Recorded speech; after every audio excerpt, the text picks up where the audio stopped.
Baik, Assalamualaikum warahmatullahi wabarakatuh. Kami dari kelompok 2 dan kelompok 5 ingin mempresentasikan hasil diskusi kami, yaitu mengenai the patient case presentation. Jadi, pada diskusi kali ini dilakukan oleh dua kelompok, yaitu kelompok 2 dan kelompok 5. Adapun anggota dari kelompok 2, yaitu saya sendiri, Maulida ini, kemudian ada Anissa Putri, ada Sri Putri Amanda, ada Apridayanti, dan ada Isra Jamila.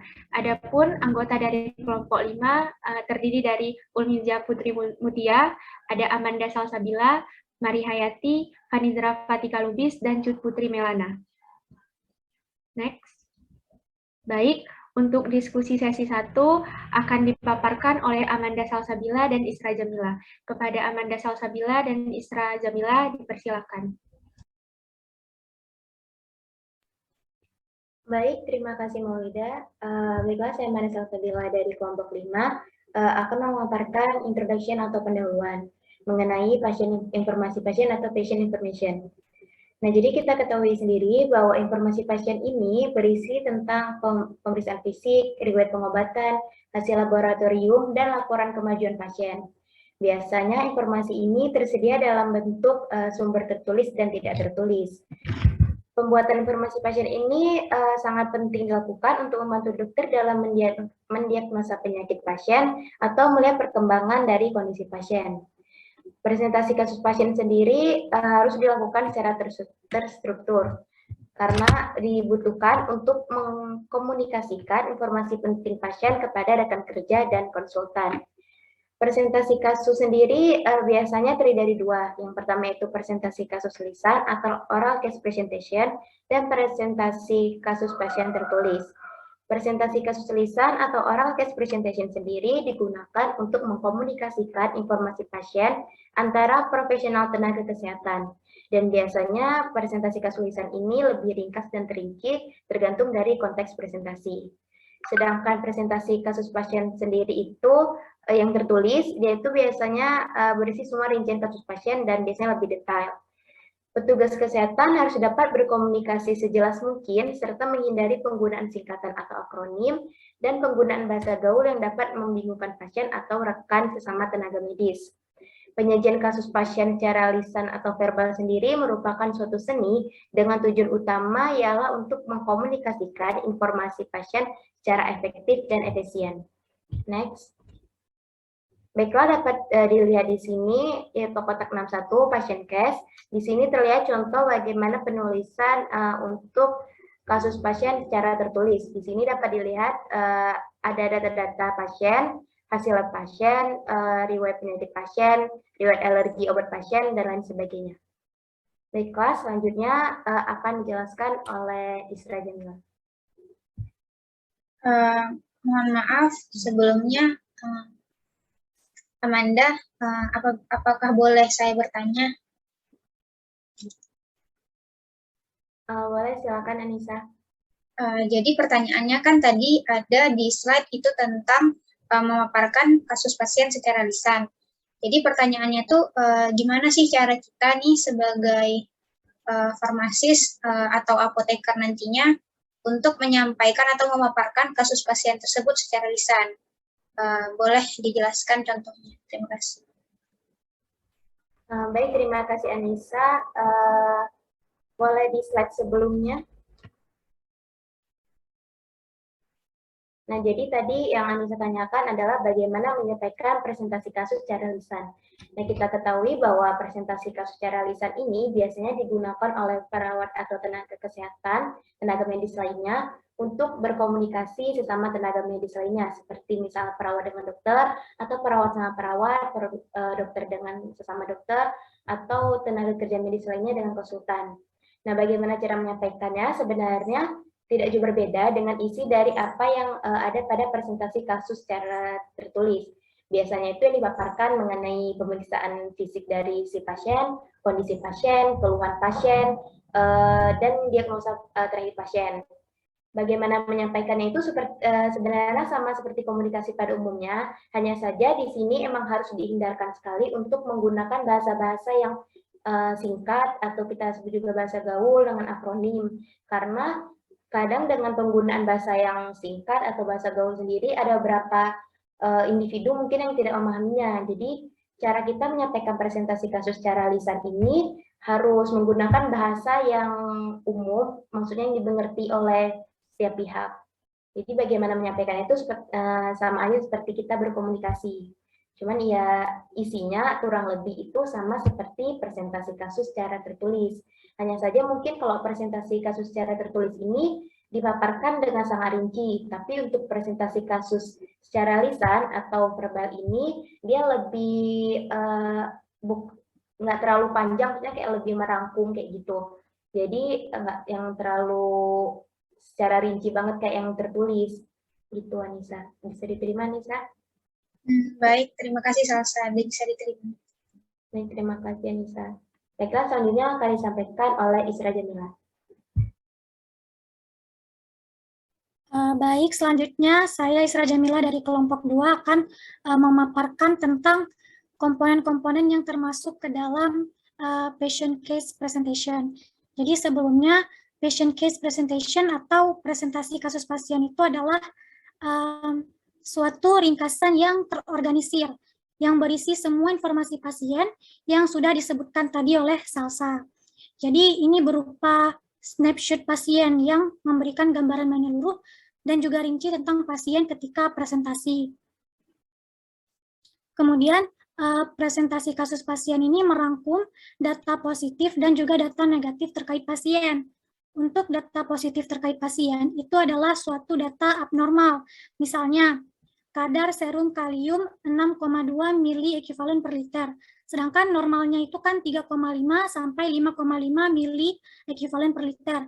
Nah, karena kadar serumnya di atas rentang normal, maka memungkinkan kalau itu pasien tersebut hiperkalemia. Jadi data positif itu kayak menunjukkan adanya gejala yang merujuk pada suatu penyakit tertentu gitu. Misalnya kalau pasien demam, maka gejala positifnya itu kayak menggigil, pusing, dan lain-lain.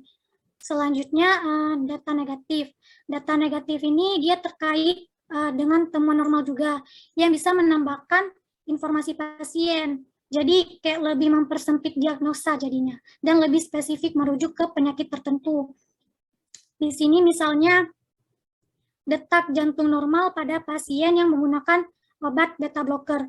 Kita tahu kalau penggunaan obat beta blocker ini dapat meningkatkan detak jantung pasien, tapi pasien di sini detak jantungnya normal. Ini artinya data negatif karena tidak sesuai gitu.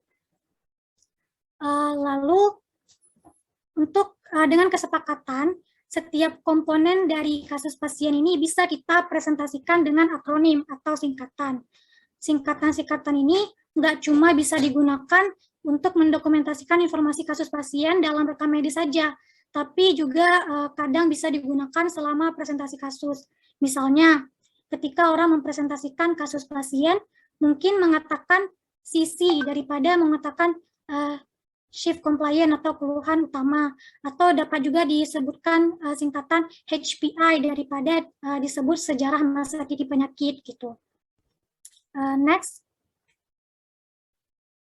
Nah, berikut gambar dari di box 62 ini berikut komponen-komponen yang masuk ke dalam patient case presentation. Ini tadi juga sudah disebutkan sama Salsa. Kemudian di tabel 62 ini merupakan beberapa singkatan yang bisa digunakan melalui kesepakatan bersama untuk digunakan pada presentasi kasus pasien. Lalu ini sebelah kanan di box 63, ini merupakan urutan presentasi kasus pasien secara lisan. Jadi urutan ini dibuat supaya aliran informasi saat presentasi itu lebih logis dan lebih terarah gitu.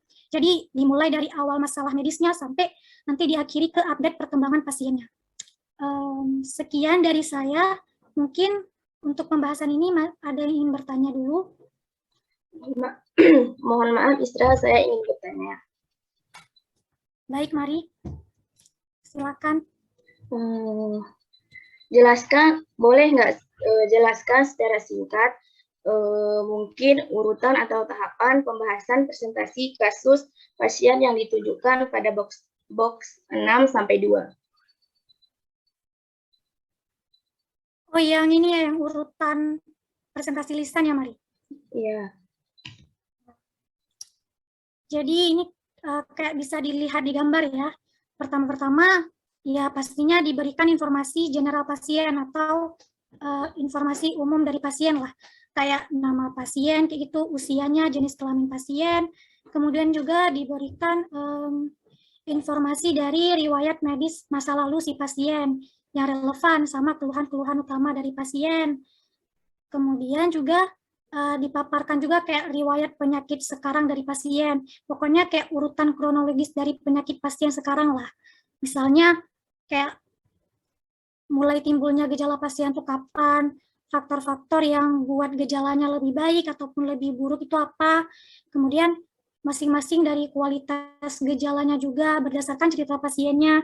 Kemudian lokasi-lokasi tubuh yang mengalami gejala-gejala tersebut kayak gitu. Kemudian tingkat keparahannya juga disebutkan dalam presentasi kasus itu. Kemudian mana gejalanya itu seberapa lama timbulnya, dan kayak pokoknya tentang penyakit-penyakit sekarang lah intinya. Lalu juga ada sosial history dari pasien. Itu kayak situasi hidup pasien lah, kayak pekerjaannya, apakah pasien menggunakan alkohol atau obat-obatan seperti narkoba ataupun penggunaan zat-zat lain. Kemudian juga detail-detail yang relevan sama pasien lah, tentang sosial historinya, kayak agama juga bisa dipaparkan kayak gitu. Selanjutnya itu riwayat obat sebelumnya. Itu kayak riwayat obat sebelumnya, kemungkinan kalau misalnya pasien ada sakit sebelumnya itu bisa dipaparkan juga sakit apa dan obat-obat apa yang digunakan sebelumnya. Kemudian juga hasil-hasil pemeriksaan fisik si pasien juga dipaparkan, kayak tanda-tanda vital pasien, suhu, detak jantung, tekanan darah, semacam itu. Lalu juga hasil dari uji laboratorium dan juga diagnosa dari dokter. Itu juga dipaparkan, yang nantinya setelah paparan itu secara bersama-sama disimpulkan penilaian dan juga perencanaan lanjutan untuk si pasiennya. Inti dari urutannya seperti itulah. Apa bisa dipahami, Mari? Bisa, Isra. Makasih ya, Isra. Ya, makasih Mari atas pertanyaannya.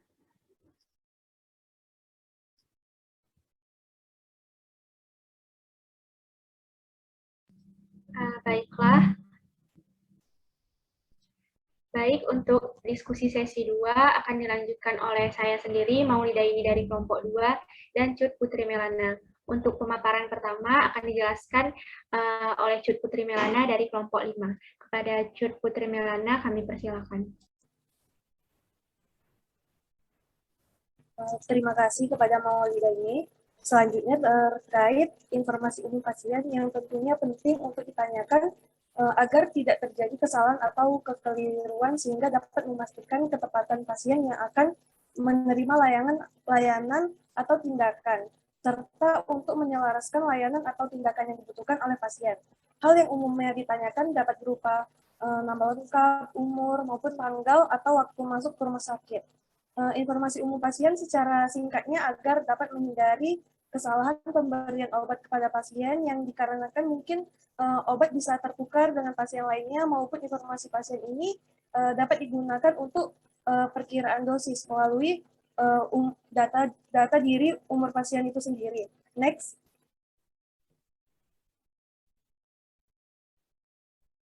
Selanjutnya ada chief complaint atau keluhan utama yang merupakan alasan yang mendorong sehingga pasien datang ke rumah sakit atau klinik. Penyampaian keluhan juga dapat diutarakan pasien dengan bahasa sendiri, sehingga informasi yang kita dapatkan merupakan sebenar-benarnya apa yang dialami oleh pasien atau apa yang dirasakan oleh pasien itu sendiri. Karena dari keluhan yang disampaikan oleh pasien inilah, maka kita dapat melakukan tindakan untuk membantu pasien itu.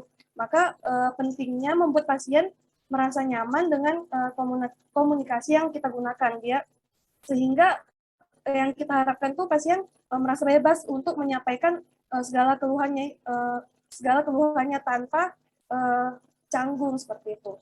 Apabila pasien tidak dapat memberikan pernyataan terkait keluhan yang dialami, maka keluhan dapat disampaikan oleh keluarga atau kerabat. Hal ini dapat terjadi apabila pasien sedang koma maupun pasien mengalami gangguan jiwa. Selain itu, apabila pasien merupakan pasien yang dirujuk, maka terkadang tidak perlu menyampaikan kembali keluhan yang dialami kepada rumah sakit yang dirujuk karena sudah memberikan pernyataan di rumah sakit sebelumnya. Terkait dua materi ini, apakah ada teman-teman yang ingin bertanya? Poca, tadi kan saya mau bertanya nih. Tadi kan Poca ada menyebutkan penting rasa nyaman pasien ketika ditanya. Nah, kan misalnya kita juga memikirkan rasa nyaman pasien tuh, tapi kita juga perlu mengulik gitu. Apa tuh informasi dari pasien. Nah, tapi nggak mengganggu kenyamanan pasien gitu. Menurut Poca, gimana supaya kita bisa bertanya secara maksimal tanpa mengganggu kenyamanan pasien kayak gitulah. Baik, terima kasih kepada Istra yang telah bertanya. Jadi contoh pertanyaan yang dapat kita ajukan untuk memperoleh informasi yang kita perlukan nih, kita bisa nanya keluhan apa nih yang dirasakan oleh ibu atau bapak, lalu lokasi keluhannya itu di mana. Kita bisa kasih opsi mungkin kayak apa di bawah perut atau menyebar di seluruh perut. Terus kita juga bisa bertanya sejak kapan mengalami keluhan tersebut, apakah secara tiba-tiba atau setelah melakukan aktivitas tertentu. Hal lain yang bisa kita tanyakan juga dapat berupa aktivitas apa nih yang meringankan rasa sakit dari ibu atau bapak, apakah dengan cara berbaring rasa sakitnya itu bisa mereda ataukah ada faktor yang menyebabkan rasa sakitnya itu makin parah ketika misalnya ketika sujud atau ketika ruku itu mungkin rasa sakit yang ada di perut misalnya itu makin parah seperti itu. Terus kita juga bisa bertanya apakah selama keluhan dirasakan ada gejala penyerta lainnya, apakah disertai dengan hilangnya nafsu makan atau jadi susah atau jadi sulit tidur seperti itu. Terus kita juga bisa memberikan kepada pasien pertanyaan seperti skala sakitnya itu bagaimana dari rentang 1 hingga 10 seperti itu. Jadi mungkin kalau misalnya kita yang mengulik seperti itu, mungkin pasien jadi nggak bingung ya harus menyampaikan apa. Karena kan pasien juga, misal pasiennya ini baru pertama kali nih berobat, pasti dia juga bingung nih harus bilang apa-apa aja. Mungkin kita bisa membantu dengan bertanya. Jadi informasi yang kita butuhkan tuh emang sebanyak-banyaknya yang kita dapat peroleh. Bagaimana Istra? Oke, Poca, makasih. Lengkap banget tadi contohnya. Makasih ya. Sama-sama. Selanjutnya saya kembalikan kepada Maulida ini.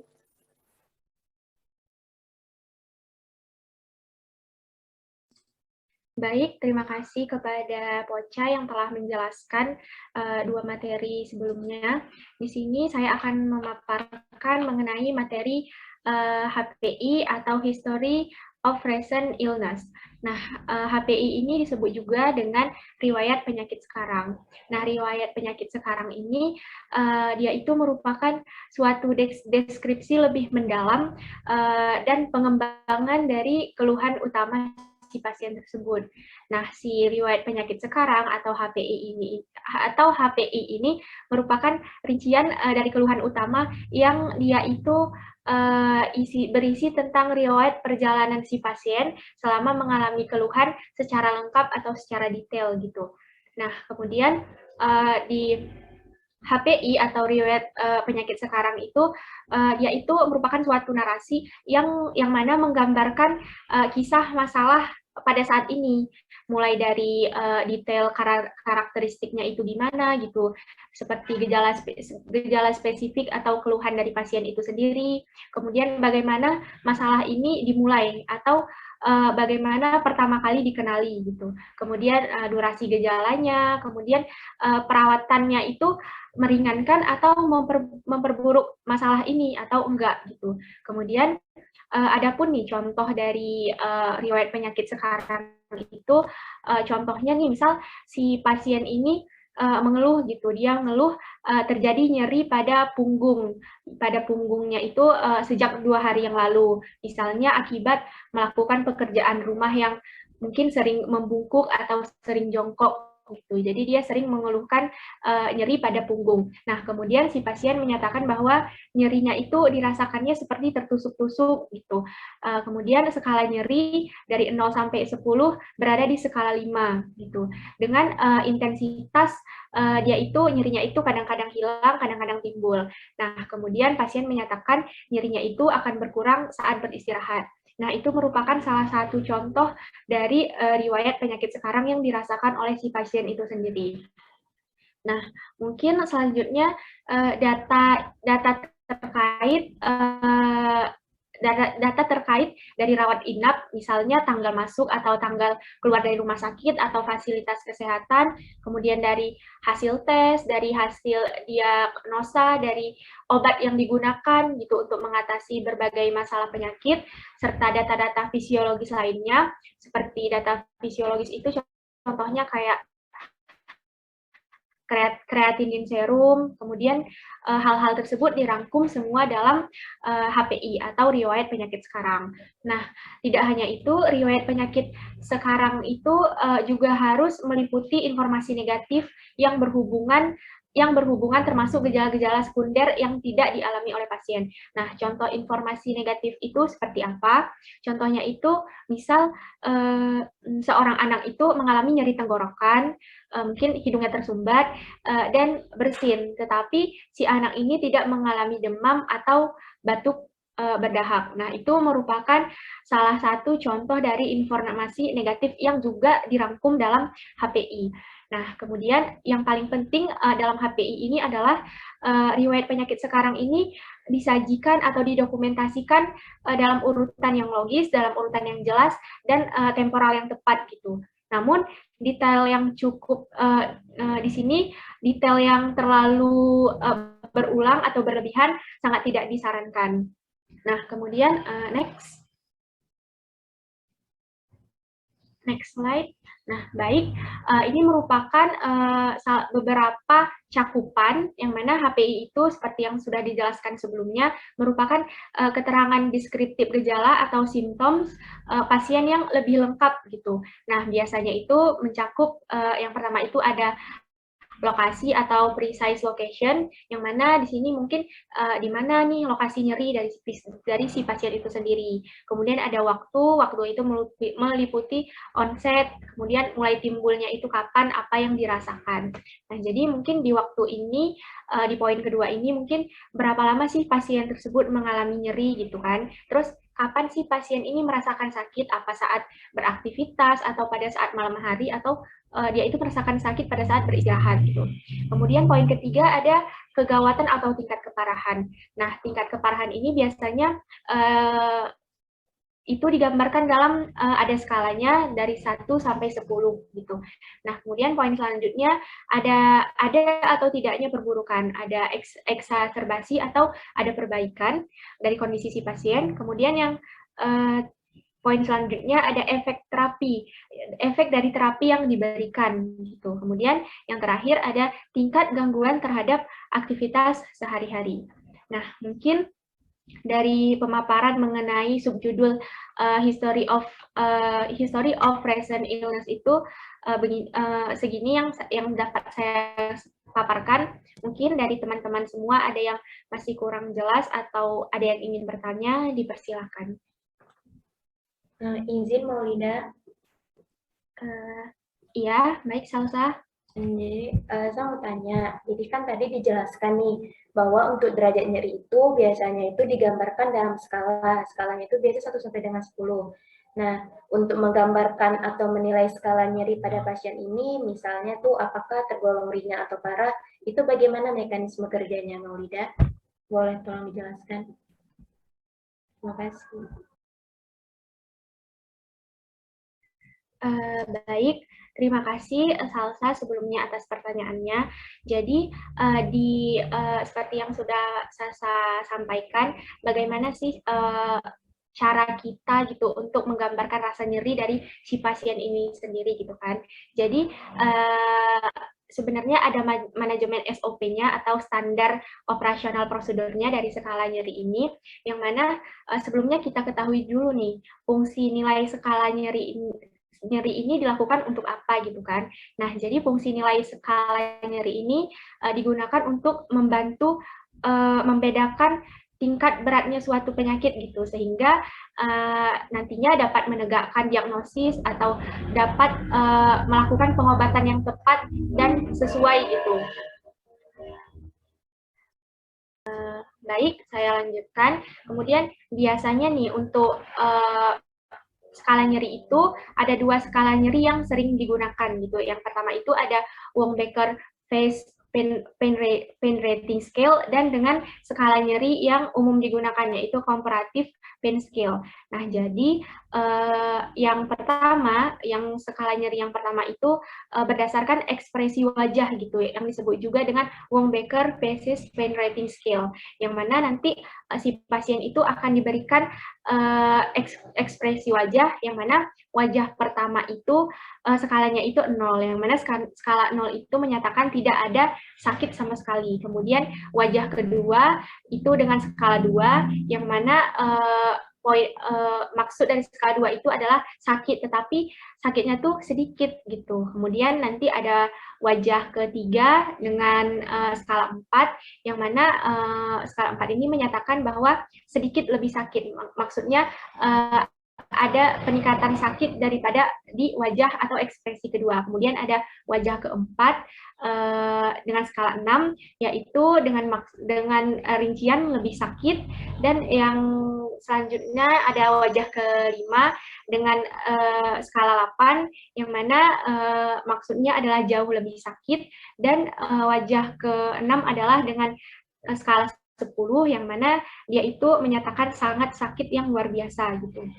Nah, untuk skala nyeri ini yang pertama yaitu menggunakan Wong-Baker Faces Pain Rating Scale. Jadi dia itu bisa dikatakan tergolong mudah gitu untuk dilakukan. Kenapa? Karena hanya dengan melihat ekspresi wajah pasien pada saat bertatap muka tanpa menanyakan keluhannya gitu. Jadi Wong-Baker Faces Pain Scale ini sangat dianjurkan pada pasien anak-anak yang kurang dari 12 tahun.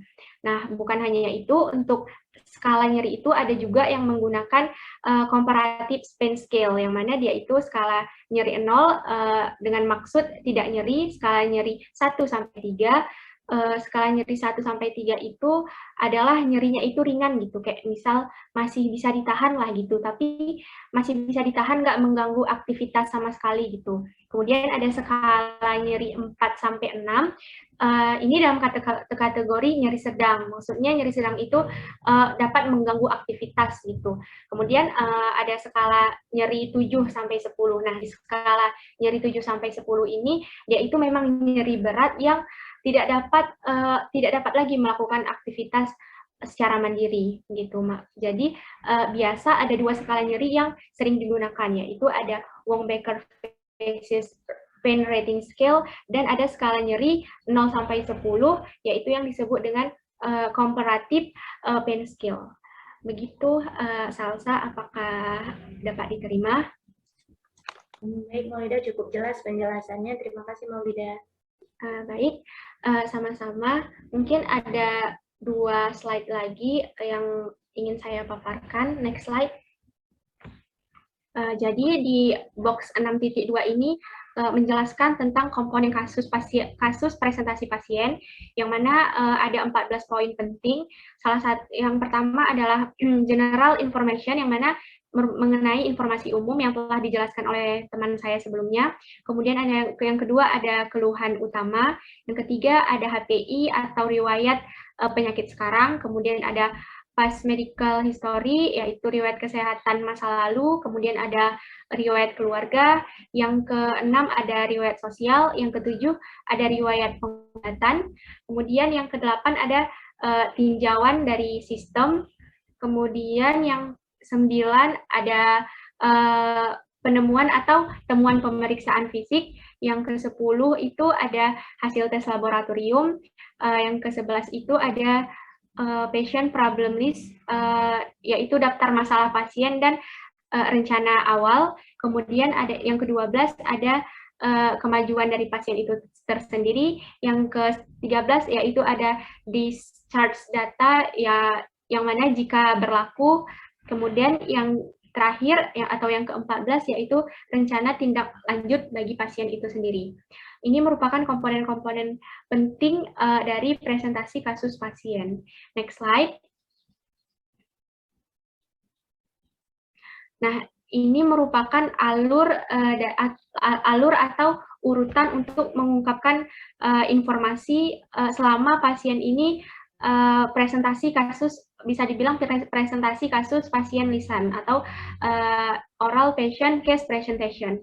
Nah, ini dimulai dengan yang pertama tentunya general patient information, yaitu informasi umum pasien, dilanjutkan dengan keluhan, dilanjutkan dengan riwayat penyakit sekarang, kemudian ada sejarah sosialnya, kemudian ada sejarah dari keluarganya, kemudian ada medication history atau riwayat pengobatan sebelumnya, kemudian ada review of system, yang mana ini merupakan ulasan sistem, kemudian ada physical examination, yang mana dia itu merupakan temuan pemeriksaan fisik, kemudian ada discharge data, kemudian ada patient progress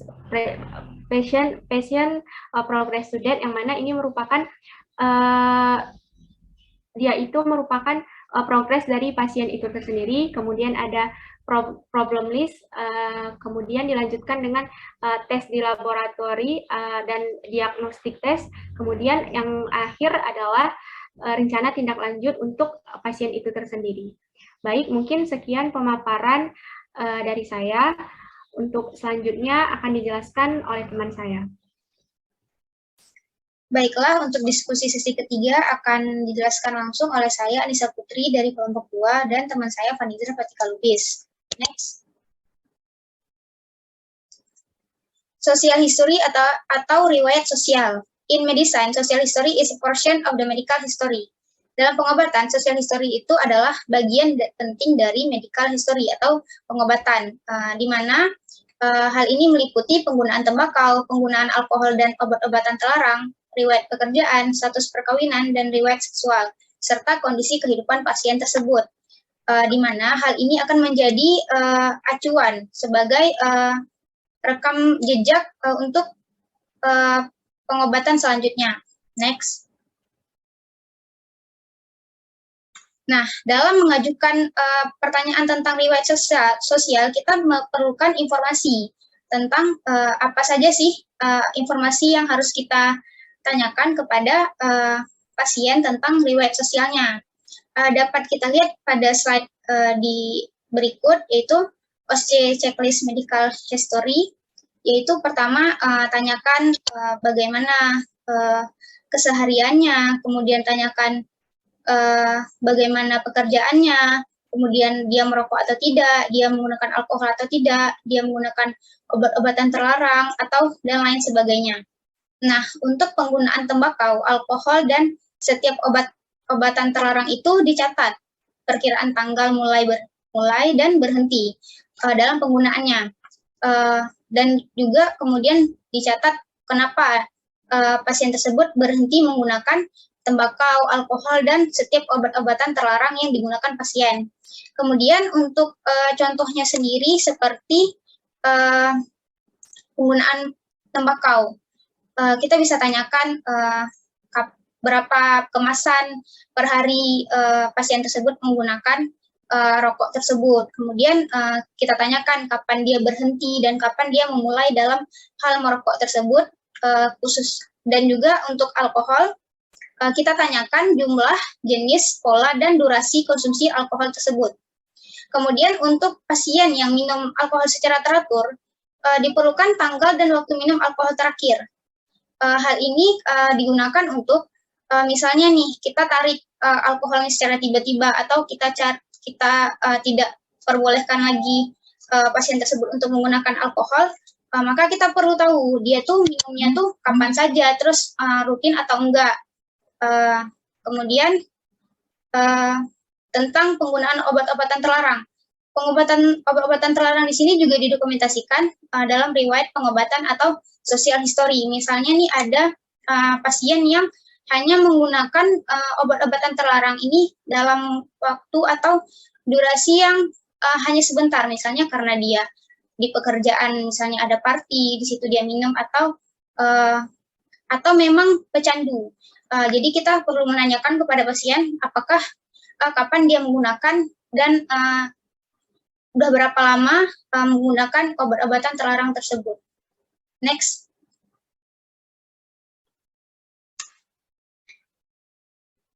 Kemudian hal-hal lain yang akan ditanyakan pada riwayat sosial pasien itu sendiri yaitu pertama pekerjaan. Pekerjaan di sini diperlukan untuk penalaran diagnostik, yang dimana hal ini merupakan tindak lanjut dari perencanaan terapeutik. Jadi pengobatannya itu tergantung dari pekerjaannya juga. Jadi kondisi jadwal kerja dan lingkungan pasien itu membuat keputusan mengenai terapeutik yang terbaik untuk pasien. Misalnya nih, kita perlukan dia kasih obat furosemid misalnya. Tapi kalau misalnya pagi kita kasih, dia ada pekerjaan, kan nggak mungkin kita kasih pagi, jadi kita kasihnya tuh di jam yang selain dia kerja. Terus juga ada pasien yang enggan terlihat minum obat. Jadi misalnya dia nih ada penyakit dalam, tapi karena pekerjaannya atau lingkungan pekerjaannya itu membuat dia terlihat enggan untuk minum obat, jadi kita perlu menanyakan jadwal berkas atau jadwal kerja yang memungkinkan kita bisa ke rumah pasien untuk memberikan obat. Kemudian hal ini tergantung lagi pada kondisi hidup pasien, dengan siapa dia tinggal, dengan apakah dengan rumah pribadi ataukah di apartemen ataukah di bersama teman gitu kan. Jadi untuk pasien yang enggan terlihat minum obat itu perlu diperhatikan kondisi hidupnya dan juga jadwal kegiatan dia bekerja. Kemudian untuk pasien yang memiliki penyakit yang membatasi fisik, misalnya ini rheumatoid arthritis atau emfisema. Jadi kita perlu tahu tata letak rumah dari pasien tersebut. Kemudian misalnya nih, dia tinggal di rumah yang bersama istri dan anaknya. Jadi kan dia nggak bisa nih, fisiknya tuh terbatas. Jadi kan kalau misalnya dia tinggal bersama istri sama anaknya, kita bisa berikan obat itu kepada istri atau anaknya tadi atau suaminya. Jadi kan karena dia ini kan membatasi fisik, jadi kan fisiknya ini terbatas untuk dalam minum obat. Makanya perlu ditanyakan dukungan di rumah atau support sistemnya. Next.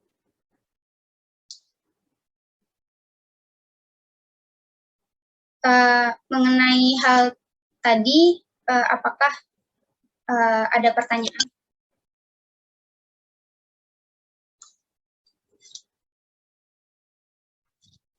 Baik, terima kasih Anissa. Saya izin bertanya.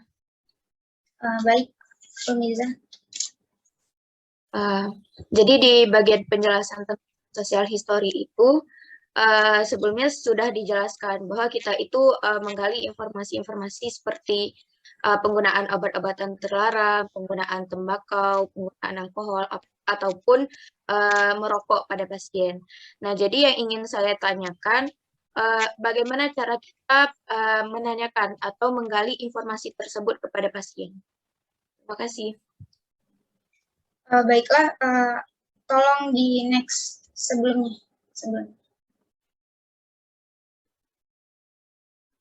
slide sebelumnya lagi.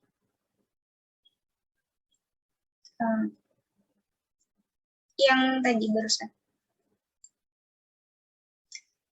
Baik, jadi terima kasih Ulmiza atas pertanyaannya. Saya akan mencoba menjawab. Pertama, bagaimana cara kita tuh mengetahui atau menanyakan kepada pasien keadaan sosial historinya atau riwayat sosialnya. Jadi kan tadi ada beberapa aspek. Ada pertama itu pekerjaan, kemudian riwayat merokok, riwayat alkohol, kemudian penggunaan narkoba, dan lain sebagainya. Jadi hal-hal yang kita lakukan itu pertama, kan kita udah tahu nih data dirinya. Selanjutnya tuh untuk mengetahui riwayat sosialnya itu yang pertama itu tanyakan riwayat pekerjaannya. Riwayat pekerjaan ini memungkinkan kita untuk mempertimbangkan kapan pasien dapat minum obat. Jadi kan kita tanyakan gini misalnya, apakah kamu bekerja gitu kan? Terus nanti misalnya dia jawab, iya saya bekerja di kantor gitu pada jam segini. Terus nanti kita tanya lagi, kamu di situ sebagai apa? Apakah sebagai bos atau sebagai karyawan? Terus nanti dia jawab sebagai karyawan gitu kan. Terus kan karyawan tuh ada yang shift malam, ada yang shift siang gitu kan. Terus kita tanyakan lagi, gimana sih pola shift kamu gitu. Jadi kan dengan mengetahui pekerjaan dia apa, kita tahu kapan kita bisa berikan obat kepada dia. Nah, untuk kasus-kasus yang obatnya tuh umum, yang nggak perlu ada jam malam atau jam siang gitu kan. Jadi kan kita perlu, pertama nih riwayat pekerjaannya. Terus yang kedua itu riwayat merokok. Apakah dia merokok?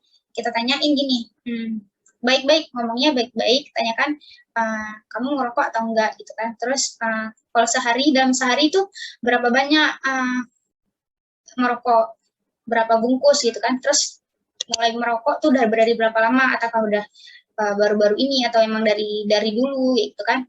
Terus hal ini kan penting kalau misalnya kayak kalau misalnya dia candu gitu, terus dia ternyata terdiagnosa dia kanker paru-paru, kita tahu berarti ini kebiasaan dia dari merokok. Itu kan bisa dilihat dari sosial historinya. Atau enggak kayak sosial historinya lain tuh apakah lingkungan dia itu terpapar lingkungan perokok gitu, sehingga dia mengidap perokok pasif.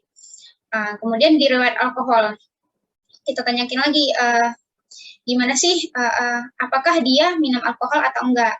Kalaupun dia minum, itu seberapa sering atau seberapa lama, ataukah memang tiap hari dia minum alkohol, ataukah hanya sekali 2 kali, ataukah hanya pada event-event tertentu. Itu juga perlu ditanyakan untuk apakah misalnya udah candu minum sesuatu, kalau misalnya nggak minum kan pasti shock gitu kan. Misalnya kita kasih obat yang harus melarang dia minum alkohol, kan nggak mungkin kita, kalau misalnya kita nggak tahu dia minum alkohol atau enggak, candu atau minum alkohol atau enggak, kita kan nggak bisa kasih obat sembarangan gitu kan. Jadi tanyainnya berapa sering dia minum alkohol, terus berapa banyak yang dia minum setiap harinya. Terus yang ketiga itu pertanyaan tentang narkoba atau obat-obatan terlarang.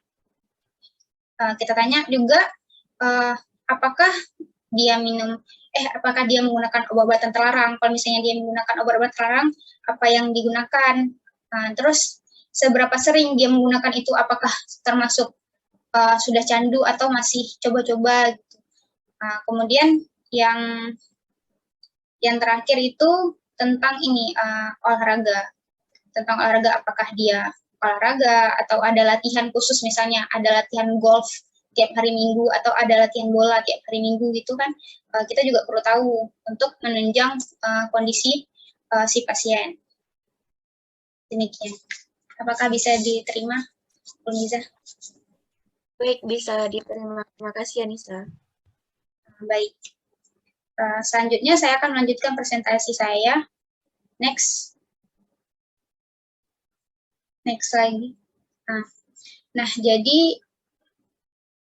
jadi di slide ini saya mencantumkan jurnal yaitu Social History Matters. Social history itu penting. Kenapa? Karena dalam pengobatan kita tentu tidak terlepas dari hal-hal yang berbau sosial gitu. Misalnya juga dokter atau apoteker atau perawat. Saat misalnya dibawa pasien ke rumah sakit, kita perlu tahu tuh riwayat sosial dia ngapain aja, terus bagaimana lingkungan kerjanya, bagaimana kehidupan sosialnya. Nah, di sini ada kata-kata di mana dibilang bahwa seiring dengan kesempatan untuk terhubung dengan pasien secara pribadi, riwayat sosial ini dapat memberikan petunjuk awal yang penting tentang adanya suatu penyakit, di mana hal ini dapat membantu kita dalam pemeriksaan fisik dan atau strategi dalam langkah penanganan atau memfasilitasi penyediaan biaya perawatan berbasis bukti yang relatif. Kan tadi salah satunya itu kondisi hidup pasien. Dengan tahu kondisi hidup pasien, misalnya dia kaya atau enggak, kita kan bisa tahu dia bisa bayar pengobatan ini atau enggak kan. Jadi termasuk dalam hal ini social history itu penting, yaitu sebagai tadi memandu pemeriksaan fisiknya, terus sebagai langkah penanganan, dan juga kita juga bisa memfasilitasi biaya perawatannya, bisa misalnya kayak membantunya. Terus kemudian yang terakhir yang mau saya tekanin yaitu dengan mengenal pasien lebih baik dan mengambil riwayat sosial yang lebih baik, maka tenaga medis akan memberikan perawatan yang lebih baik dan juga akan lebih terpenuhi hak-hak dari pasien. Sekian dari saya, selanjutnya akan dijelaskan oleh teman saya.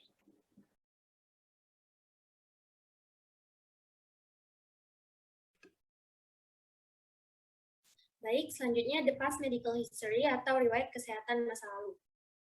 Jadi riwayat kesehatan masa lalu ini mencakup deskripsi masalah pasien saat ini atau sebelumnya yang tidak berhubungan dengan penyakit yang dialami sekarang. Misalnya pasien dengan penyakit hipertensi dan diabetes. Mereka mungkin mencari perawatan untuk keluhan batuk, demam, dan menggigil. Jadi penyakit hipertensi dan diabetes tersebut disebutkan secara singkat di History of Present Illness atau riwayat penyakit sekarang, namun disajikan secara rinci dalam past medical history atau riwayat kesehatan masa lalu. Berikut ini merupakan beberapa informasi yang harus kita ketahui sebagai farmasis saat menanyakan tentang riwayat kesehatan masa lalu pada pasien. Yang pertama yaitu penyakit yang dialami pasien di masa lalu. Jadi komunikasi dengan pasien tentang riwayat kesehatan masa lalu ini diawali dengan bertanya kepada pasien tentang masalah kesehatannya. Seperti apa saja penyakit yang pernah dialami pasien sebelumnya, atau berapa lama pasien menderita penyakit tersebut. Contoh informasi yang dapat diperoleh yaitu seperti pasien hipertensi ringan sampai sedang selama 10 tahun, sejak tahun 1999. Tipe 1 diabetes mellitus selama 5 tahun. Glaukoma selama 25 tahun sejak tahun 1966, misalnya. Yang kedua, penyakit masa kecil. Bagian ini menanyakan informasi apakah pada saat pasien masih anak-anak, mereka menderita suatu penyakit seperti gondok, campak, atau mungkin cacar air. Yang ketiga, imunisasi. Bagian ini menanyakan informasi apa saja imunisasi yang pernah dilakukan pasien sebelumnya. Selanjutnya, operasi atau kecelakaan dan cedera. Past medical history juga mencakup perkiraan tanggal dan durasi untuk setiap masalah pasien dan informasi mengenai pembedahan dan prosedur medis utama lainnya. Misalnya kateterisasi jantung, bronkoskopi, atau biopsi kulit. Contohnya yaitu tonsilektomi, SP, dan adenoidektomi usia 7 tahun. Singkatan SP yang dimaksud tadi yaitu posting status menunjukkan masa lalu peristiwa. Dengan menanyakan kepada pasien kapan operasinya, atau di mana operasinya. Selanjutnya, operasi seperti apa yang pernah dilakukan. Kecelakaan dan cedera dengan menanyakan kepada pasien kapan kecelakaannya, di mana kejadiannya, atau mungkin kecelakaan atau cedera seperti apa yang mereka alami. Contohnya adalah SP patah tulang tibia kiri pada tahun 1979. Selanjutnya, hamil. Dengan menanyakan apakah pasien wanita tersebut sedang hamil atau tidak, karena banyak obat-obat yang dikontraindikasikan untuk ibu hamil. Selanjutnya, alergi. Ini dengan menanyakan kepada pasien apakah pasien memiliki alergi terhadap sesuatu. Kalau ada, alergi dengan apa, seperti atau mungkin makanan, debu, alergi, serbuk bunga. Yang terakhir yaitu pengobatan. Entah itu pengobatan tradisional ataupun alternatif. Dengan menanyakan kepada pasien apakah pernah melakukan pengobatan tradisional ataupun mendapatkan pengobatan alternatif. Kalau ada, pengobatan tradisional apa, dan pengobatan alternatif yang bagaimana. Memutuskan informasi mana yang termasuk dalam riwayat penyakit sekarang dan yang termasuk dalam riwayat kesehatan masa lalu terkadang sulit. Beberapa menyertakan daftar semua masalah medis sebagai bagian dari pernyataan awal di History Present Illness. Misalnya, pasien dengan inisial HM dengan umur 72 tahun dan riwayat penyakit arteri koroner, hipertensi, dan diabetes tipe 2 yang dirujuk ke klinik antikoagulasi setelah didiagnosis dengan trombosis vena dalam di betis kirinya. Umumnya, jika rincian riwayat kesehatan masa lalu pasien berhubungan langsung dengan masalah saat ini, mereka dimasukkan sebagai bagian dari riwayat penyakit sekarang. Misalnya, jika pasien memiliki keluhan utama angina, rincian riwayat pasien mengenai infark miokard sebelumnya dan operasi bypass jantung disertakan dalam riwayat penyakit sekarang. Selain disebutkan dalam riwayat kesehatan masa lalu, rincian tentang riwayat medis masa lalu pasien yang sama sekali tidak terkait dengan penyakit ini termasuk dalam riwayat kesehatan masa lalu. Next. Berikut ini merupakan contoh formulir yang dapat diisi oleh farmasi sembari melakukan komunikasi dengan pasien mengenai riwayat kesehatan masa lalu pasien. Dapat dilihat bahwasannya lembaran ini berisi histori penyakit umum atau masalah-masalah yang dialami.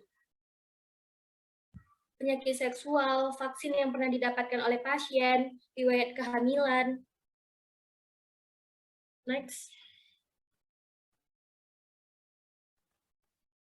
Berikut ini merupakan contoh tabel yang berisi riwayat kesehatan masa lalu pasien, waktu mulainya, dan pengobatan yang didapat, seperti contohnya kanker prostat yang dialami 12 tahun sebelumnya, mendapatkan prostatektomi dan terapi radiasi.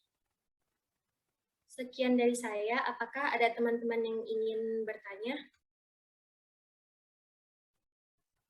Izin bertanya, Vanizra. Iya, Sri Putri Amanda. Saya Sri Putri Amanda dari kelompok 2 ingin bertanya, mengapa ya harus kita melakukan past medical history ini dan seberapa penting past medical history ini? Terima kasih. Oke, baik. Jadi, Sri Putri Amanda, menanyakan dan memperoleh riwayat kesehatan masa lalu pasien merupakan keterampilan klinis yang penting, apalagi seorang farmasis yang juga berperan penting lah dalam keberhasilan pengobatan pasien. Sebagai farmasis juga berperan dalam administrasi terkait obat, misalnya rekonsiliasi obat dari rumah sakit dan surat klinik, menanggapi pertanyaan obat dari dokter umum dan pasien, memastikan pasien dirawat sesuai dengan pedoman nasional, menanggapi peringatan keamanan obat. Jadi memang melakukan komunikasi dengan pasien mengenai kesehatan masa lalunya merupakan satu-satunya cara untuk menentukan apakah kesehatan pasien semakin buruk, apa yang salah pengobatannya di masa lalu. Kita bisa tahu kalau dokter secara tidak sengaja entah menghentikan pengobatan yang harusnya penting, atau meresepkan dosis obat kronis yang salah. Misalnya, bisa jadi pasien pernah mengonsumsi suatu obat di masa lalu, seperti contohnya antibiotik, yang ternyata obat tersebut tidak berpengaruh apa-apa lagi, atau pasien tersebut sudah resistensi terhadap resisten terhadap obat tersebut. Jadi penting bagi kita untuk tahu riwayat kesehatan masa lalu pasien. Seperti itu, Manda. Apakah dapat diterima? Baik, Fani. Terima kasih. Sama-sama. Selanjutnya akan dilanjutkan oleh rekan saya.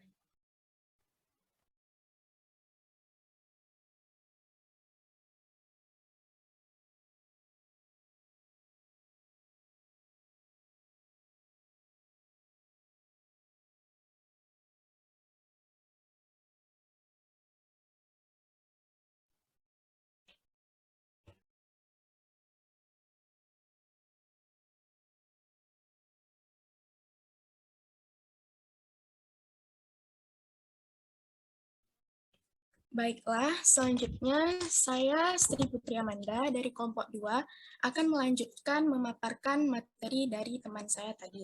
Dan di sini juga ada rekan saya yaitu Mari Hayati. Next. Untuk pertama yaitu selanjutnya itu ada family history atau juga kita menyebutnya riwayat keluarga, di mana riwayat keluarga ini terdiri dari ringkasan singkat mengenai informasi-informasi riwayat medis dari keluarga pasien seperti orang tua, saudara kandung, kakek, dan nenek. Di dalam riwayat keluarga ini terdiri dari data-data yang disajikan seperti status hidup atau sudah meninggalnya keluarga pasien. Dan apabila ada keluarga pasien yang sudah meninggal, maka di dalam riwayat keluarga ini dapat dicantumkan penyebab kematian dan umur kematian dari keluarga pasien tersebut. Nah, kemudian di dalam riwayat keluarga ini juga dapat disajikan masalah penyakit yang dialami oleh anggota keluarga pasien yang masih hidup. Kemudian, berdasarkan buku Clinical Skill of Pharmacy, dijelaskan terdapat singkatan umum yang digunakan, yaitu seperti M untuk ibu, F untuk ayah, B untuk saudara laki-laki, S untuk saudara perempuan, GM untuk nenek, GF untuk kakek. Dan untuk tanda panah yang ke atas menunjukkan bahwa individu tersebut masih hidup. Sedangkan tanda panah yang ke bawah menunjukkan bahwa individu tersebut telah tiada ataupun meninggal. Sebagai contohnya, terdapat salah satu notasi di mana yaitu M tanda panah di bawah, kemudian 78 MI, yang mana hal ini menunjukkan bahwasannya ibu pasien telah meninggal pada usia 78 tahun yang diakibatkan oleh penyakit infak miokard. Kemudian selanjutnya di dalam riwayat keluarga itu dia dapat dirinci dan didokumentasikan dengan baik selama beberapa generasi. Dan riwayat keluarga ini dia itu membantu pasien dalam menganalisis faktor penyakit yang dialaminya. Sebagai contoh, misalnya nih ada seorang nenek yang mengalami diabetes mellitus. Kemudian ada cucunya nih yang padahal cucunya ini dia rajin olahraga, kemudian mengonsumsi gula juga nggak berlebih, kemudian fisiologis tubuhnya juga masih bagus, kemudian dia rajin berolahraga, kemudian dia juga tidak berlebihan dalam mengonsumsi makanan, dan dia juga tidak obesitas. Pasti kan kita bertanya, lah aku kan sehat gini kan, tapi kenapa ya bisa terkena penyakit diabetes mellitus? Nah, bisa jadi penyakit itu diakibatkan oleh si nenek tadi, yang mana hal ini bisa membantu si pasien tadi dalam menentukan faktor penyakitnya. Selanjutnya itu ada silsilah keluarga pasien. Jadi di dalam riwayat keluarga itu dapat dicantumkan silsilah keluarga pasien yang sudah terkena penyakit genetik dan dapat dicantumkan usia pasien tersebut dan berserta anggota-anggota keluarganya. Next.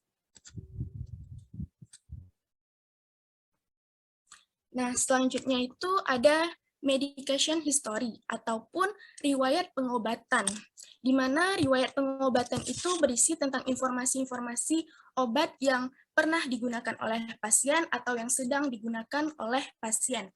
Riwayat pengobatan ini juga dapat riwayat pengobatan ini juga dapat membantu menentukan obat yang akan digunakan pasien untuk selanjutnya, di mana riwayat pengobatan ini dapat dirinci dan didokumentasi oleh tenaga kesehatan yang non-apoteker. Di dalam riwayat pengobatan ini dapat kita cantumkan dan kita dapat bertanya kepada pasien, obat apa yang pernah pasien gunakan, kemudian berapa dosisnya, bagaimana regimen penggunaannya, kemudian kapan pertama kali pasien menggunakan obat tersebut, dan apakah terdapat efek samping yang muncul ketika pasien mengonsumsi obat tersebut. Namun terkadang riwayat pengobatan yang didokumentasikan oleh tenaga medis yang non-apoteker ini, dia tidak memiliki data yang detail. Oleh karena itu, sebagai farmasis ataupun apoteker, hal ini dapat ditanyakan lebih lanjut kepada pasien pada saat presentasi kasus pasien tersebut. Nah, berikut biasanya riwayat pengobatan juga terdapat di salah satu kertas rekan medis. Berikut salah satu contoh riwayat pengobatan pasien di Rumah Sakit ZA, di mana riwayat pengobatannya terdapat di poin terakhir, yaitu riwayat pemakaian obat, di mana pasien ini adalah pasien kandungan yang sedang mengonsumsi pil KB hormonal. Selain itu, terkait dengan riwayat keluarga tadi, di dalam kertas rekam medik ini juga didapatkan riwayat keluarganya, yaitu ibu dari pasien tersebut terkena diabetes mellitus. Demikian pemaparan materi dari saya, mungkin dari teman-teman ada yang ingin didiskusikan. Izin bertanya, Mangga. Iya, silahkan Cut Putri. Baik, saya Putri Nalana dari kelompok 5 ingin bertanya. Jadi berdasarkan contoh riwayat keluarga yang dipaparkan dari contoh kertas rekam medik yang ada di slide itu tidak didapatkan notasi yang sudah dijelaskan. Jadi di mana kita bisa mendapatkan singkatan atau notasi-notasi tersebut. Terima kasih. Baik, terima kasih Cik Putri Melana atas pertanyaannya. Sebenarnya berdasarkan beberapa kertas rekam medik ataupun dokumentasi yang sudah saya lihat dan sudah saya cari-cari juga, saya tidak menemukan notasi-notasi seperti yang sudah saya jelaskan tadi. Kemungkinan notasi-notasi tersebut digunakan pada dokumentasi di luar negeri. Dan untuk notasi ini mungkin bagi kita mungkin cukup untuk sepengetahuan kita saja. Apabila sewaktu-waktu mungkin kita menemukan notasi-notasi ini di dalam beberapa dokumen. Apakah bisa diterima, Cik Putri Melana? Baik, terima kasih Manda. Terima kasih, Cik. Baiklah, selanjutnya pemaparan materi akan dijelaskan oleh rekan saya, Mari Hayati. Baik, terima kasih Amanda. Selanjutnya yaitu review of system atau yang biasa disebut ROS. ROS ini berisi tentang keluhan pasien yang tidak termasuk dalam HPI yang mengikuti pendekatan sistem organ, misalnya seperti kepala, jantung, dan paru-paru.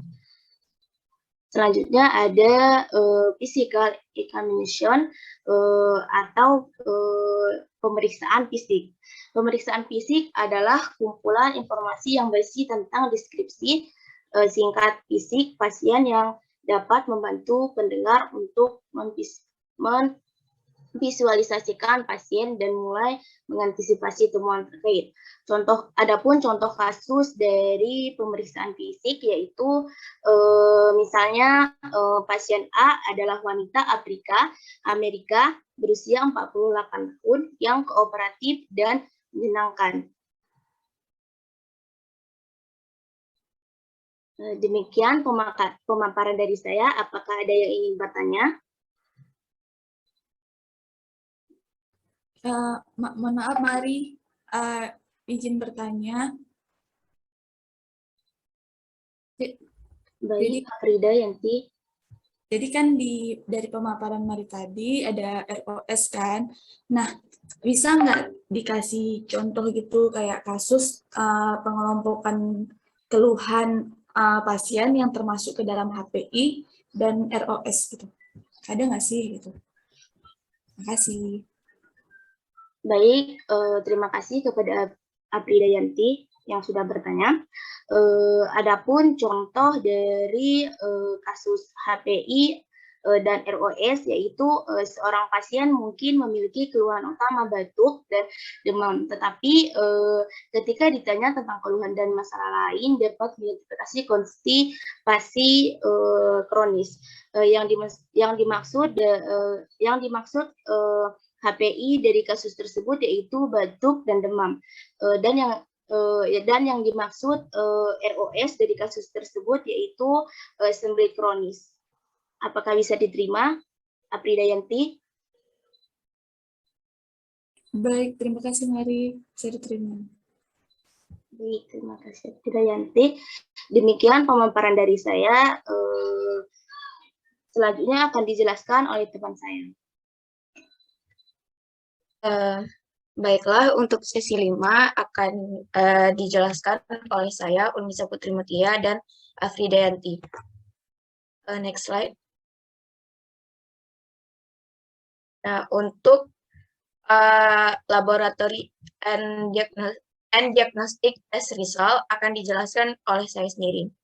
Nah, hasil tes lab dan prosedur diagnostik itu biasanya dimunculkan setelah data penilaian fisik pasien, seperti yang sudah dijelaskan oleh teman saya sebelumnya.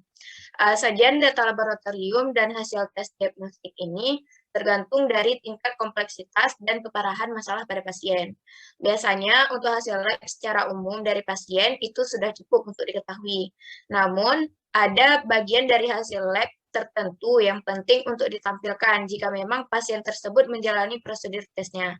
Seperti misalnya radiografi dada. Data ini harus ditampilkan bersamaan dengan data hasil tes lab umum.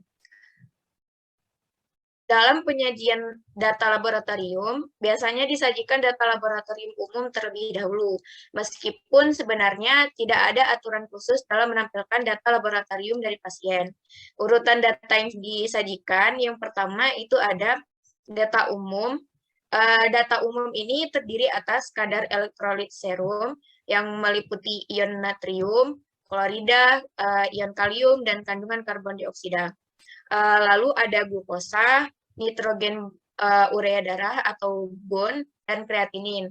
Kemudian diikuti dengan data sel darah lengkap yang terdiri atas sel darah putih, hemoglobin, hematokrit, trombosit, dan lain sebagainya.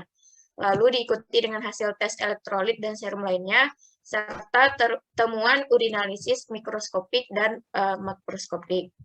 Yang kedua itu ada data lab non-urin. Maaf, maksud saya data lab non-rutin. Data lab non-rutin ini merupakan data non-umum seperti hasil EKG atau ekokardiografi, lalu hasil radiografi, serta hasil tes dan prosedur diagnostik lainnya.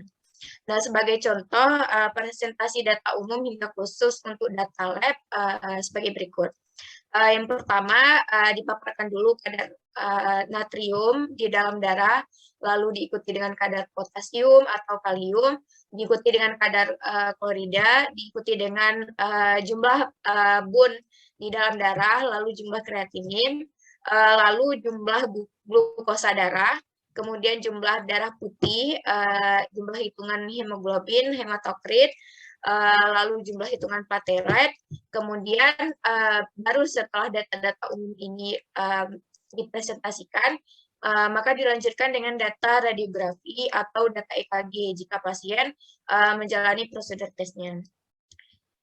Cukup sekian dari saya, apakah ada yang ingin bertanya? Izin bertanya, Tia. Baik, silakan Maulida. Jadi setelah Tia memaparkan materinya tadi, misal nih dalam suatu pemeriksaan dari hasil laboratorium gitu kan, apakah semua data pasien tersebut harus tertera gitu, harus selalu ditampilkan gitu. Bagaimana jika data pasien tersebut hanya setengah dari datanya saja yang ditampilkan? Nah, itu apakah akan terjadi masalah? Akan terjadi masalah di bagian diagnosa atau di bagian lainnya? Contohnya nih, misal ada seseorang pasien yang dia itu diduga mengidap penyakit diabetes mellitus gitu kan. Nah, dia itu dari data lab hanya diberikan kadar glukosanya aja, sedangkan misal kayak HbA1c-nya, data HbA1c-nya itu tidak ditampilkan. Nah, itu bagaimana menurut Tia mengenai persoalan tersebut? Baik, sekian pertanyaan dari saya. Terima kasih. Baik, terima kasih atas pertanyaannya Maulida. Saya akan mencoba menjawab pertanyaan dari Maulida. Nah, untuk data yang ditampilkan itu biasanya tergantung dari jenis tes yang dijalani oleh pasien. Nah, misalnya jika pasiennya itu menjalani tes darah lengkap, itu biasanya dalam satu kertas itu sudah tertera semua data tentang darah, baik itu basofil, leukosit, hemoglobin, limfosit, trombosit, dan lain sebagainya. Nah, begitu juga dengan tes-tes lainnya yang dijalani oleh pasien. Nah, untuk pertanyaan apakah akan terjadi masalah atau tidak dalam diagnosanya, itu juga tergantung dengan data yang bagaimana yang ditampilkan. Nah, seperti yang Maulida tanyakan tadi, kita ambil saja contoh tentang pasien yang diduga mengalami diabetes. Nah, misalnya jika pasien yang diduga mengalami diabetes ini, dia menjalani 2 tes, misalnya kan, ada tes glukosa darah, terus ada juga tes HbA1c. Namun, ketika ditampilkan datanya kepada dokter, yang ditampilkan itu hanya data hasil glukosa darahnya saja, sedangkan HbA1c-nya tidak ditampilkan. Nah, itu bagaimana? Kalau menurut saya, itu akan mempengaruhi diagnosa dari dokter. Karena kalau misalnya kita tinjau dari data glukosa darah itu kan data saat hari itu atau saat dari kemarin gitu, menunjukkan kadar glukosa glukosa darah pasien gitu.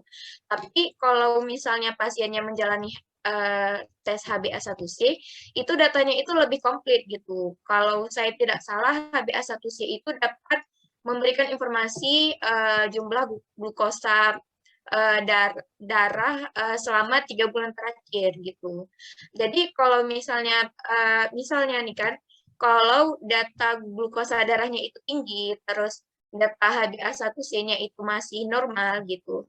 Jadi pasiennya itu tidak diabetes. Tapi kalau misalnya data yang seperti itu tidak ditampilkan, misal cuma ditampilkan data glukosa darah tinggi dan data HbA1c-nya tidak ditampilkan, maka mungkin dokternya itu akan salah mendiagnosa gitu. Yang seharusnya pasiennya itu tidak diabetes, tapi malah didiagnosa diabetes gitu.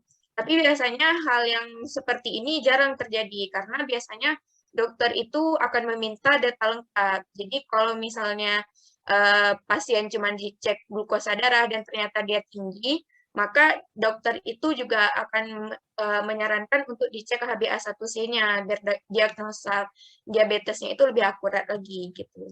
Mungkin sekian penjelasan dari saya. Apakah bisa diterima, Maulida? Baik, Tia, terima kasih atas jawabannya, dapat diterima. Baik, terima kasih kembali, Maulida. Untuk penjelasan selanjutnya akan dijelaskan oleh teman saya, Afiden. Baik, terima kasih Ulmiza. Di sini saya akan menjelaskan tentang pasien problem list atau daftar masalah pasien. Definisi dari pasien problem list ialah enumerasi singkat dari masalah atau dokumen yang menyatakan masalah kesehatan terpenting yang dimulai dengan masalah yang paling akut yang dihadapi oleh pasien seperti penyakit yang diderita, cedera pada pasien, dan hal-hal lain yang mempengaruhi pasien atau sedang berlangsung dengan pasien. Selain itu, kejadian-kejadian seperti reaksi alergi, komplikasi dari pengobatan juga sering dicantumkan dalam pasien problem list ini. Nah, untuk tujuan dari pasien problem list ini adalah untuk presentasi kasus sehingga hubungan antara pengobatan dan hasilnya itu dapat diidentifikasi. Pasien problem list ini harus menjadi bagian yang dinamis dari catatan kesehatan yang digunakan terutama untuk penyediaan perawatan. Selain tujuan di atas, pasien problem list ini juga memiliki beberapa kegunaan, yaitu dapat membantu praktisi memberikan perawatan yang disesuaikan dengan membantu mereka mengidentifikasi faktor kesehatannya, lalu dapat mengidentifikasi populasi penyakit tertentu karena lebih mudah kan menganalisis datanya gitu. Terus dapat juga menjadi dasar untuk menentukan ukuran standar atau rapor bagi praktisi dan institusi kesehatan. Nah, selanjutnya ada progres. Yang pertama itu semua informasi yang tercantum di dalam list menggambarkan atau pasien problem list itu tadi menggambarkan presentasi kasus awal yang diberikan pada saat kontak pertama dengan pasien. Namun informasinya akan lebih banyak tersedia atau lebih lengkap jika pasien telah dirawat di rumah sakit atau menjalani rawat inap, dan untuk pasien yang sering melakukan kunjungan klinik untuk masalah medis yang sama. Nah, presentasi kasus pasien sendiri dapat dilakukan kapan saja, asalkan pasien dalam kondisi perawatan. Yang kedua yaitu informasi yang diperoleh dalam urutan yang temporal dan logis. Maksud arti temporal ini bersifat sementara, yang artinya ialah problem list ini dari pasien dapat terus berkembang jika pasien masih terus menjalani proses perawatan. Nah, yang ketiga ada mencakup ringkasan data pasien selama rawat inap. Nah, ketika pasien dirawat inap, untuk presentasi kasus pasien mencakup informasi kasus pasien yang di awal tadi, ditambah ringkasan data yang diperoleh selama proses rawat inap ini. Sebagai contoh, menyajikan setiap nilai tanda vital yang akan didokumentasikan untuk pasien yang telah dirawat di rumah sakit selama beberapa hari untuk pengelolaan penyakit yang diderita oleh pasien itu sendiri. Nah, yang keempat ada untuk pasien yang siap dipulangkan dari rumah sakit, presentasi kasus lisan mencakup rencana dan tindak lanjut pasien selanjutnya. Next, yuk. Nah, di sini ada other information atau informasi lainnya. Informasi tambahan yang dimasukkan sebagai bagian dari presentasi kasus pasien bila berlaku, yaitu ada beberapa informasi yang mungkin termasuk rencana untuk prosedur diagnosis tambahan dan interpretasi terapeutik. Yang pertama, yang kedua ada rencana pemulangan, yang ketiga ada hasil otopsi, dan yang keempat ada rencana tindak lanjut pasien setelah pasien tersebut keluar dari rumah sakit. Demikian yang dapat saya sampaikan. Apakah dari teman-teman ada yang ingin menanggapi atau bertanya?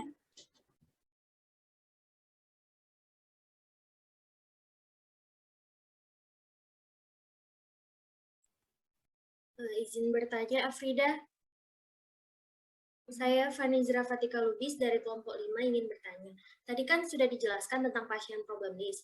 Jadi, apakah boleh Anda memberikan contoh sebuah kasus dan menjelaskan bagian mana yang dimaksud dengan pasien problem list itu? Baik, terima kasih Vanizra atas pertanyaannya.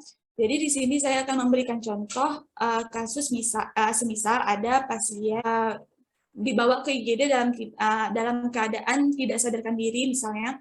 Jadi di situ dari IGD tersebut diketahui bahwa yang didokumentasikan di IGD tersebut pasien mengalami serangan jantung dan misalnya tekanan darahnya tinggi misalnya gitu. Nah, dari sini dari IGD ini diketahui bahwa pasien harus menjalani proses rawat inap, melihat kondisi pasien yang tidak sadarkan diri gitu. Jadi di sini yang termasuk daftar masalah pasien itu yang pertama yang dari IGD itu ya seperti yang dia terkena serangan jantung yang telah didokumentasikan itu terkena serangan jantung dan misalnya tadi saya sebutkan tekanan darahnya yang tinggi. Nah, itu termasuk dari list dari masalah pasien tersebut gitu. Lalu ketika dia dirawat inap itu daftar masalahnya atau problem listnya itu terus bertambah dan bukan bertambah, maksudnya bersifat sementara, tidak statis gitu, karena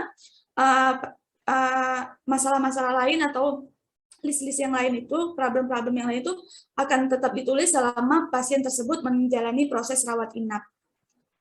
Demikian Vanizra, apakah bisa dipahami?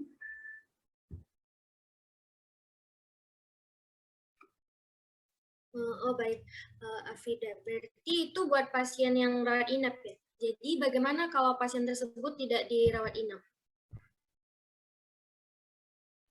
Baik, jika pasien tersebut tidak dirawat inap, problem list-nya atau daftar masalahnya juga tetap bersifat sementara atau tidak statis gitu kan?